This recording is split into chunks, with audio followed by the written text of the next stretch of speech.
देश में स्कूली और उच्च शिक्षा में आमूलचूल बदलाव का रास्ता साफ हो गया है। प्रधानमंत्री नरेंद्र मोदी की अगुवाई में हुई कैबिनेट की बैठक में आज एक बड़ा फैसला लिया गया।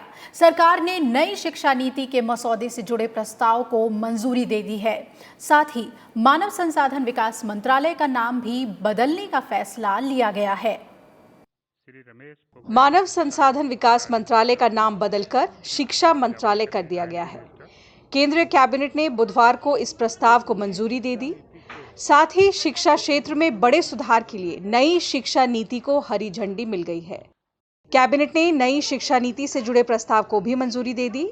इसके तहत अब पूरे उच्च शिक्षा क्षेत्र के लिए एक ही नियामक संस्था होगी, ताकि शिक्षा क्षेत्र में अव्यवस्था को खत्म किया जा सके।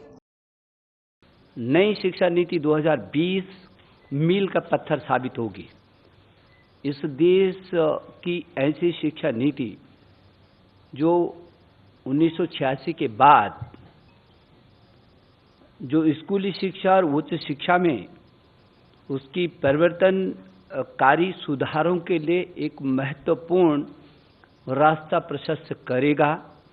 34 साल से शिक्षा नीति में परिवर्तन नहीं हुआ था और इसलिए आज का ये जो परिवर्तन है और जो नई शिक्षा नीति है, मुझे विश्वास है कि पूरा समाज और सभी देशवासी इसका स्वागत करेंगे और दुनिया के शिक्षाविद भी इसको निश्चित रूप से सराहना करेंगे।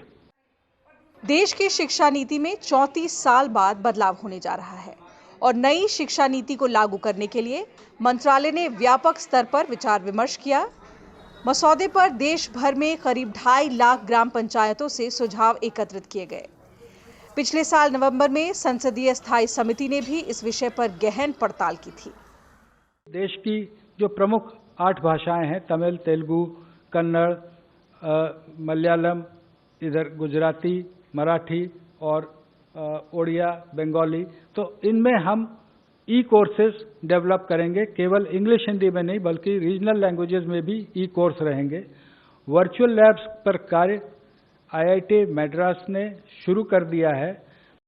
कि जो बुनियादी शिक्षा होती है, जो बच्चे 6 से 9 वर्ष के होते हैं, जो कक्षा 1 से 3 में पढ़ते हैं, उनके लिए बेसिक लिटरेसी यानी कि साक्षरता, बेसिक न्यूमरेसी जो संख्या ज्ञान होता है, इन दोनों चीज़ों के ऊपर फोकस करते हुए एक नेशनल मिशन सेटअप किया जाएगा जो सिर्फ इस चीज़ के ऊपर फोकस करेगी और पूरे देश के बच्चों की ट्रैकिंग करके वो बच्चे कक्षा 3 तक फाउंडेशनल लिटरेसी और न्यूमरेसी को अचीव कर लें, ये उसका ऑब्जेक्टिव रहेगा।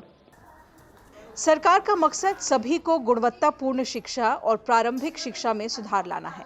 इस उद्देश्य के साथ नई शिक्षा नीति तैयार करने का काम शुरू किया गया था।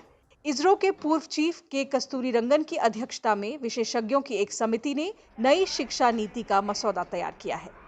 नई शिक्षा नीति के तहत एक राष्ट्रीय पाठ्यक्रम लाया जाएगा जिसमें कई भाषाओं, 21वीं सदी की कुशलता, खेल और कला के समावेश पर ध्यान केंद्रित होगा।